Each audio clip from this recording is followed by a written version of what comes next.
Hello friends, मैं अपर्णा शुक्ला आपका अपने यूट्यूब चैनल ज्ञान मंच पर स्वागत करती हूँ।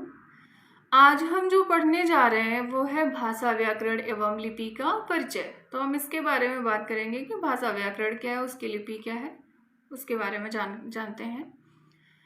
तो बात करते हैं। मानव जाति के विकास के सुदीर्घ इतिहास में सर्वाधिक महत्व विशेष संप्रेषण के माध्यम का रहा है और वह माध्यम है भाषा। मनुष्य समाज की इकाई होता है तथा मनुष्यों से ही समाज बनता है। समाज की इकाई होने के कारण परस्पर विचार, भावना, संदेश, सूचना आदि को अभिव्यक्त करने के लिए मनुष्य भाषा का ही प्रयोग करता है। यह भाषा चाहे सांकेतिक भाषा हो अथवा व्यवस्थित ध्वनियों, शब्दों या वाक्यों में प्रयुक्त कोई मानक भाषा हो। भाषा के माध्यम से ही हम अपने भाव एवं विचार को व्यक्ति तक पहुंचाते हैं तथा दूसरे व्यक्ति के भाव एवं विचार जान पाते हैं।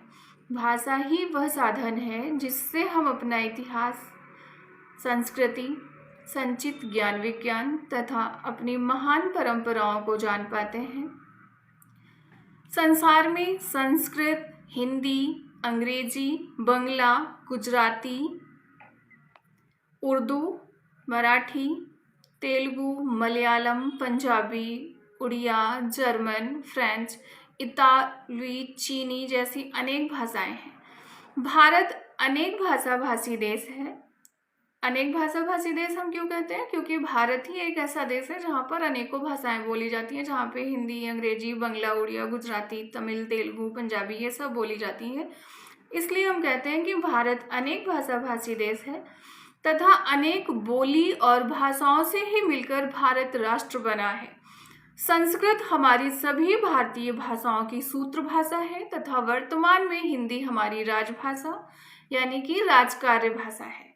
संस्कृत हमारी भारतीय जो भाषाओं की सूत्र भाषा क्यों कही जाती है? वो इसलिए कही जाती है क्योंकि हमारी जो सबसे पुरानी भाषा है वो संस्कृत भाषा, इसके बाद हमारी सारी भाषाएं आई, इसलिए संस्कृत ही सभी भाषाओं की सूत्र भाषा है। और वर्तमान में कौन सी भाषा है? वर्तमान में हमारी हिंदी भाषा है, वही हमारी राजकाज की भाषा है जिससे हमारे सभी राजकीय कार्य होते हैं, इसलिए हम उसको राजकार्य की भाषा कहते हैं या राजभाषा कहते हैं। तो हमारी राजभाषा कौन सी है? हिंदी है। इससे भी प्रश्न बनता है कि हमारी राजभाषा कौन सी है, तो आप बताएंगे हिंदी है। अब हम आगे बात करेंगे कि भाषा के प्रकार कौन कौन से होते हैं। भाषा के दो प्रकार होते हैं, पहला मौखिक व दूसरा लिखित। कहीं कहीं पर भाषा के 3 प्रकार भी बताए गए हैं। एक होता है मौखिक, दूसरा लिखित और तीसरा कौन सा होता है? सांकेतिक भाषा। तो कहीं पे 2 बताए जाते हैं, कहीं पे 3 बताए जाते हैं। जहाँ पे जैसा पूछे हमको वैसा आंसर करना है। मौखिक भाषा आपस में बातचीत के द्वारा, भाषणों तथा उद्बोधनों के द्वारा प्रयोग में लाई जाती है। मौखिक भाषा कैसे होती है कि हम बातचीत से, भाषणों से तथा उद्बोधनों के द्वारा प्रयोग में लाते हैं। तथा लिखित भाषा लिपि के माध्यम से लिखकर प्रयोग में लाई जाती है। लिपि क्या है कि हम जो लिखते हैं वो हमारे जो चिन्ह हैं उन्हें हम लिपि कहते हैं और लिखने में हम चिन्हों का प्रयोग करते हैं, इसलिए क्या है? लिखित भाषा लिपि के माध्यम से लिखकर प्रयोग में लाई जाती है। यद्यपि भाषा भौतिक जीवन के पदार्थों तथा मनुष्य के व्यवहार व चिंतन की अभिव्यक्ति के साधन के रूप में विकसित हुई है, जो हमेशा एक सी नहीं रहती। भाषा क्या है? भाषा हमेशा एक सी नहीं रहती है, वो निरंतर बदलती रहती है। अपितु उसमें दूसरी बोलियों, भाषाओं से, संपर्क भाषाओं से शब्दों का आदान प्रदान होता रहता है। बोलियों के भी कुछ कुछ शब्द हमारी भाषाओं में जुड़ते हैं और हमारी भाषा क्या है? बदलती रहती है। जीवन के प्रति रागात्मक संबंध भाषा के माध्यम से ही उत्पन्न होता है। किसी सभ्य समाज का आधार उसकी विकसित भाषा को ही माना जाता है। हिंदी खड़ी बोली ने अपने शब्द भंडार का विकास दूसरी जनपदीय बोलियों, संस्कृत तथा अन्य समकालीन विदेशी भाषाओं के शब्द भंडार के मिश्रण से किया है, किंतु हिंदी के व्याकरण के विविध रूप अपने ही रहते हैं। हिंदी में अरबी, फारसी, अंग्रेजी आदि विदेशी भाषाओं के शब्द भी प्रयोग के आधार पर तथा व्यवहार के आधार पर आकर समाहित हो गए हैं। हमारी जो हिंदी भाषा है इसमें अरबी, फारसी, अंग्रेजी तरह तरह के शब्द आते गए हैं और इसी में क्या हो गया, मिल गए हैं, समाहित हो गए हैं। भाषा स्थायी नहीं होती, उसमें दूसरी भाषा के लोगों के संपर्क में आने से परिवर्तन होते रहते हैं। भाषा क्या होती है, भाषा स्थायी नहीं होती, उसमें जो दूसरी भाषा है उसके लोगों को, जो लोग संपर्क में आते रहते हैं, तो उसकी वजह से क्या होता है, भाषा हमारी बदलती रहती है, उसमें परिवर्तन होता रहता है। तो भाषा अगर कोई कहे कि स्थायी होती है तो भाषा स्थायी नहीं होती है, भाषा में समय के साथ साथ परिवर्तन होता रहता है। दूसरी भाषाओं के लोग संपर्क में आते रहते हैं, जुड़ते रहते हैं और हमारी भाषा में परिवर्तन होता रहता है। भाषा में यह परिवर्तन धीरे धीरे होता है और इन परिवर्तनों के कारण नई नई भाषाएं बनती हैं। इसी कारण संस्कृत, पाली, प्राकृत, अपभ्रंश आदि के क्रम में ही आज की हिंदी तथा राजस्थानी, गुजराती, पंजाबी, सिंधी, बंगला, उड़िया, असमिया, मराठी आदि अनेक भाषाओं का विकास हुआ है। तो क्या हुआ कि नई नई भाषाएं, जब नए नए तरह के लोग जुड़ते गए तो हमारी भाषाओं में परिवर्तन होता गया। परिवर्तन हुआ तभी तो संस्कृत सबसे पुरानी भाषा थी, अगर परिवर्तन ना हुआ होता तो आज भी संस्कृत ही होती, लेकिन उसमें परिवर्तन होता गया, संस्कृत आई, संस्कृत का परिवर्तित रूप फिर क्या हो गया, पाली, पाली के बाद प्राकृत आई, प्राकृत के बाद अपभ्रंश आई, अपभ्रंश के बाद हमारी हिंदी आई। और ऐसे ही इसी से हमारी कौन कौन सी राजस्थानी, गुजराती, पंजाबी, सिंधी, बंगला, उड़िया, असमिया, मराठी आदि अनेक प्रकार की भाषाओं का भी विकास हुआ। तो क्या है, भाषा हमारी परिवर्तनशील है, वो धीरे धीरे परिवर्तित होती रहती है। फिर हम आगे बात करेंगे भाषा के भेद की। अभी जैसा हमने पढ़ा है कि भाषा के कितने भेद होते हैं, 2 भेद होते हैं। जब हम आपस में बातचीत करते हैं तो मौखिक भाषा का प्रयोग करते हैं तथा पत्र, लेख, पुस्तक, समाचार पत्र आदि में लिखित भाषा का प्रयोग करते हैं। तो जो बातचीत के माध्यम से जो बातचीत करते हैं हम, वो हमारी मौखिक भाषा में आती है, और जो चीज़ें लिख कर देते हैं वो हमारा लिखित भाषा में आता है। तो भाषण देना, बातचीत करना, ये मौखिक भाषा में आता है, ये हमारा मौखिक भाषा का उदाहरण है।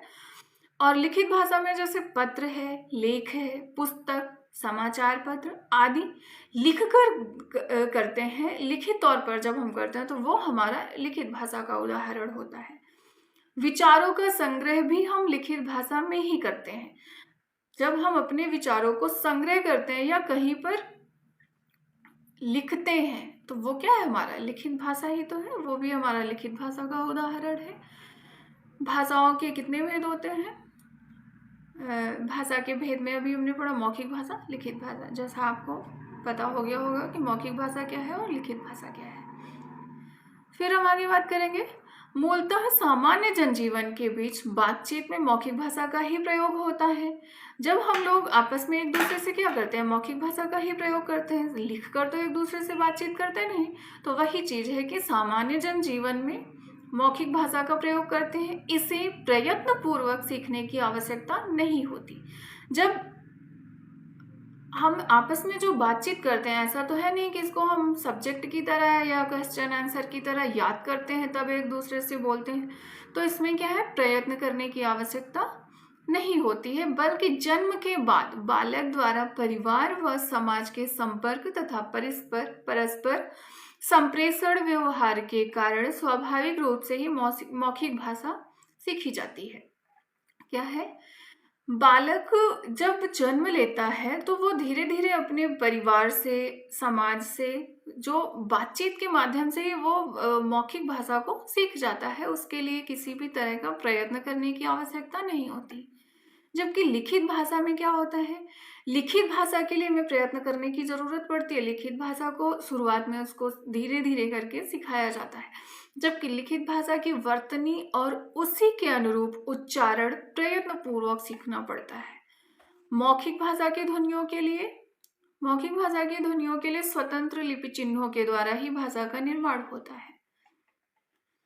फिर हम आगे बात करेंगे भाषा और बोली। भाषा और बोली में तो अंतर होता है ना, कि एक ही होते हैं, ऐसा नहीं है। भाषा अलग होती है और बोली अलग होती है। एक सीमित क्षेत्र में बोले जाने वाले भाषा के अस्थायी रूप को बोली कहा जाता है। बोली क्या है कि कुछ ही क्षेत्र में जो बोला जाता है उसको हम बोली कहते हैं। बोली का क्षेत्र सीमित होता है और जो हमारी भाषा होती है उसका क्षेत्र क्या होता है, विस्तृत होता है। बोली क्या है कि देखा होगा आप लोगों ने कि कहीं पे किसी तरह की हिंदी बोलते हैं तो कहीं दूसरे तरह की बोलते हैं, तो वो क्या है, हमारी बोली है। बोली का क्षेत्र सीमित होता है और भाषा का विस्तृत होता है। जैसे हिंदी है हमारी, तो हिंदी क्या है, भाषा है।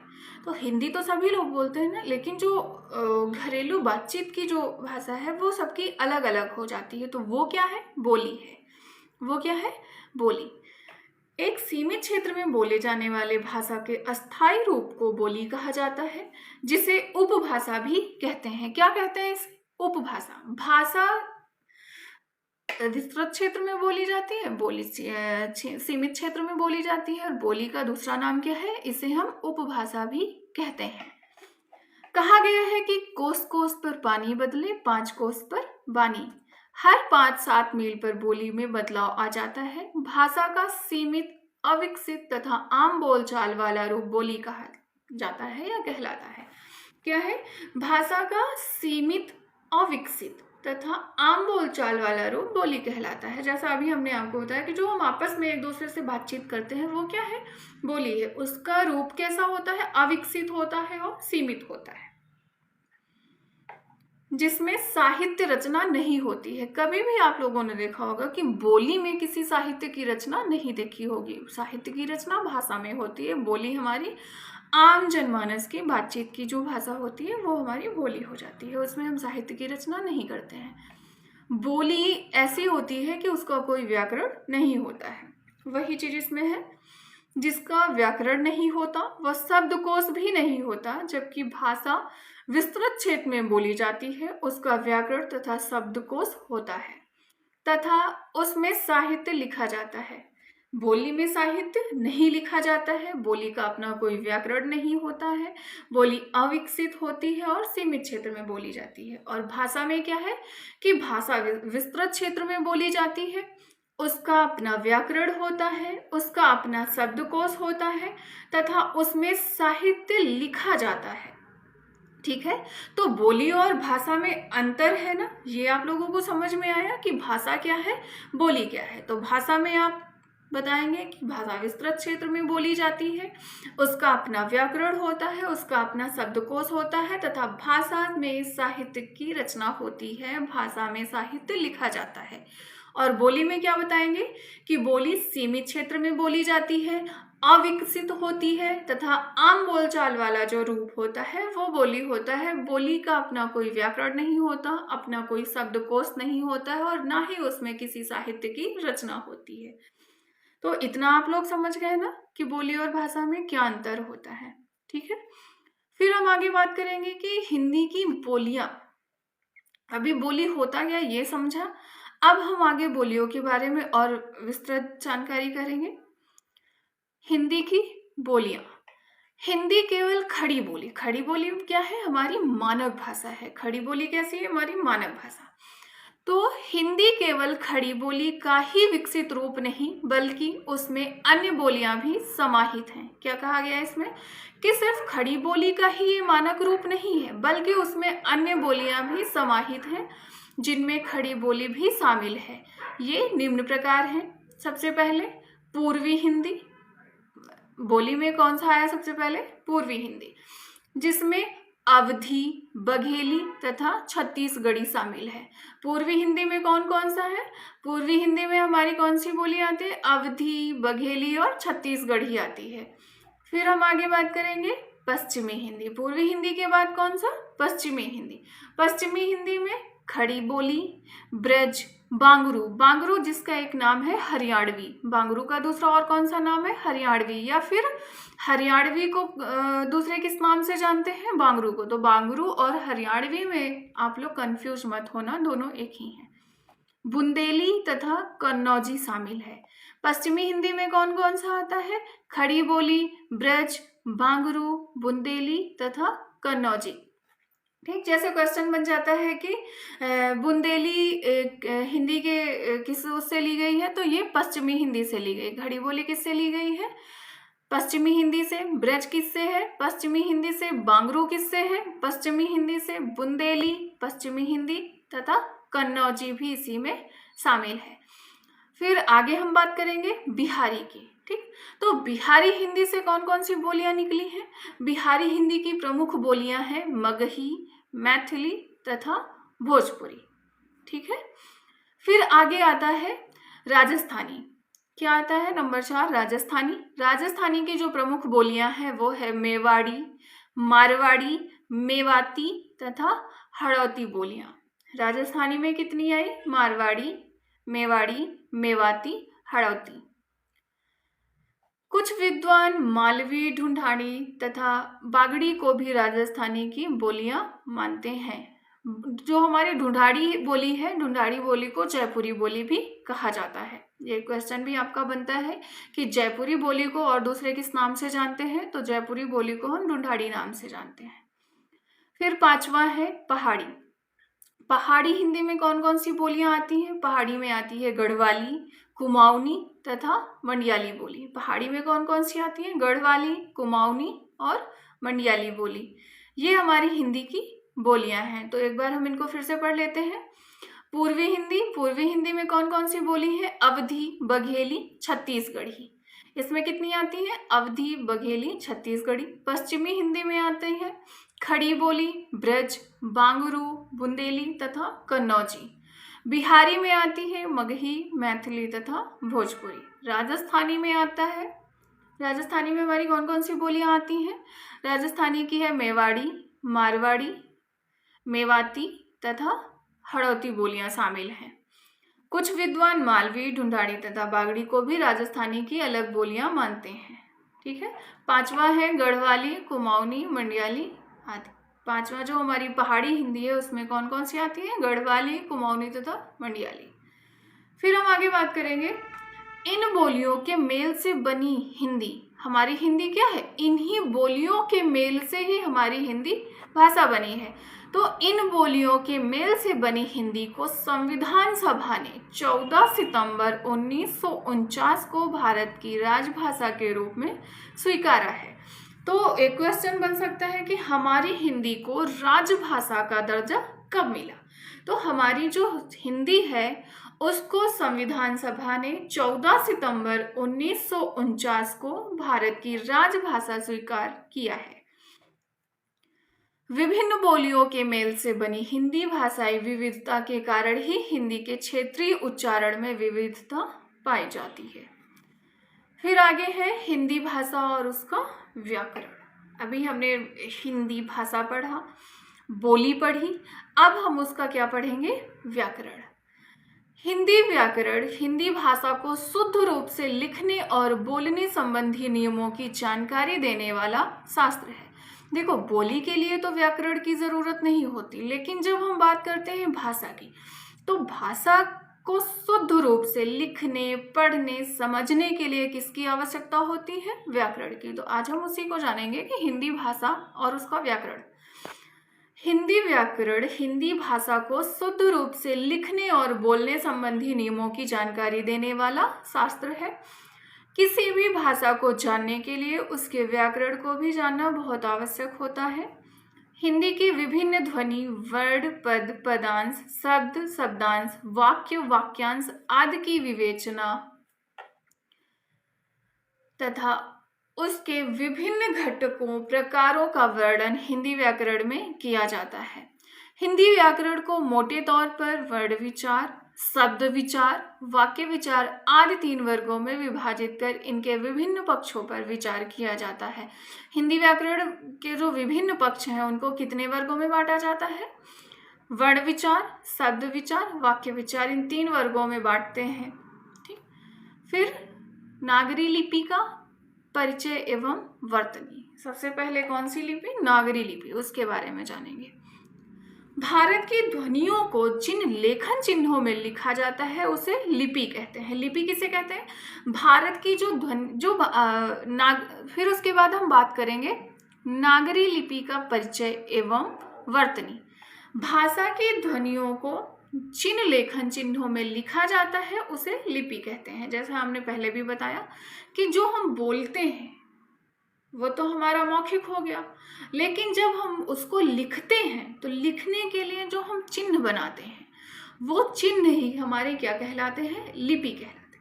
भाषा की ध्वनियों को जिन लेखन चिन्हों में लिखा जाता है उसे लिपि कहते हैं।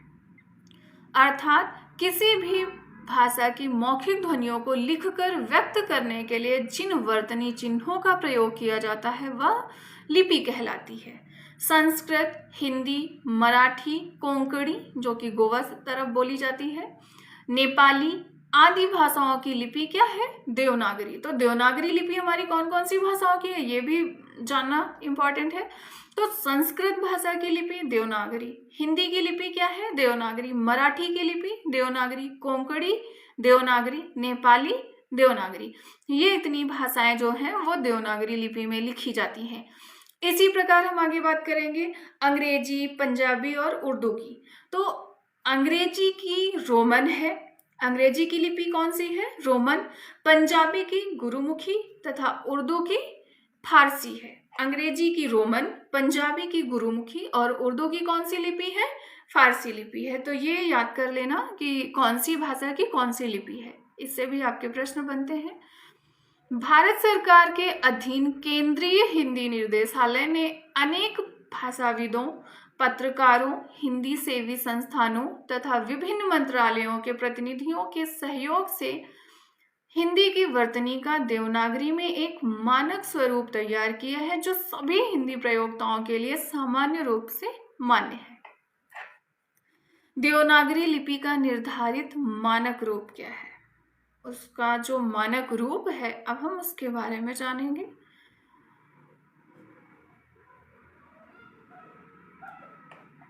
स्वर क्या है, स्वर आ आ इ ई उ ऊ री ए ओ औ, ये क्या है, हमारे स्वर है।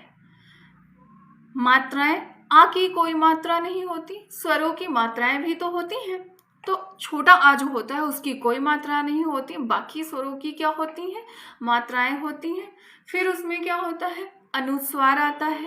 अंग क्या है हमारा, अनुस्वार है। जैसे अंश, अनुस्वार का हम उदाहरण देख लेंगे। अंग क्या है हमारा, अनुस्वार है। उससे जो शब्द बनते हैं उनको देखेंगे, जैसे अंश हो गया, अंदेशा हो गया, संपदा, हंस, ये सब क्या है, अनुस्वार के उदाहरण है। अनुनासिक, अनुनासिक क्या होता है, जो चंद्र बिंदु होती है हमारी, चंद्रबिंदी या चंद्र बिंदु, वो क्या है, अनुनासिक है। जैसे हंसना, धुआं, चांद, ये क्या है, अनुनासिक है। फिर हम बात करेंगे विसर्ग की। जो आह होता है वो क्या होता है हमारा, विसर्ग होता है। जैसे अधः पतन, दुख, मनः स्थिति, ये क्या है, विसर्ग। ठीक, तो कौन कौन से होते हैं हमारे, अनुस्वार, अनुनासिक, विसर्ग। अनुस्वार में अंक की बिंदी, अनुनासिक चंद्र बिंदी, विसर्ग में आहा। ठीक, अनुस्वार, अनुनासिक, विसर्ग आपको समझ में आया, इन तीनों में क्या अंतर है, अनुस्वार अंग, अनुनासिक चंद्र, विसर्ग आहा। ठीक, तो ये होते हैं हमारे स्वर। अब हम आगे बात करेंगे व्यंजन की।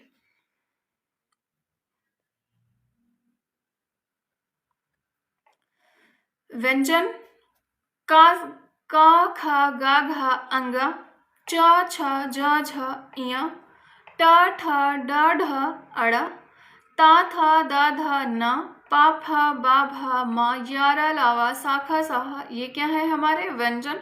इसी में संयुक्त व्यंजन आते हैं, जो छ त्र ज्ञ और स्त्र, ये क्या है, संयुक्त व्यंजन। ये सब क्या है हमारे व्यंजन। ठीक है, संयुक्त व्यंजन छ त्र ज्ञ स्त्र, इन्हें संयुक्त व्यंजन क्यों कहते हैं, क्योंकि ये दो व्यंजनों के मेल से बने होते हैं, इसलिए हम संयुक्त व्यंजन कहते हैं इनको। ठीक है, फिर हम आगे बात करेंगे हल चिन्ह क्या है। जो नीचे हलंत लगता है हम उसे हल चिन्ह कहते हैं। जैसे प्रहलाद, पट्टा, अपरान, ये क्या है, ये हल चिन्ह है।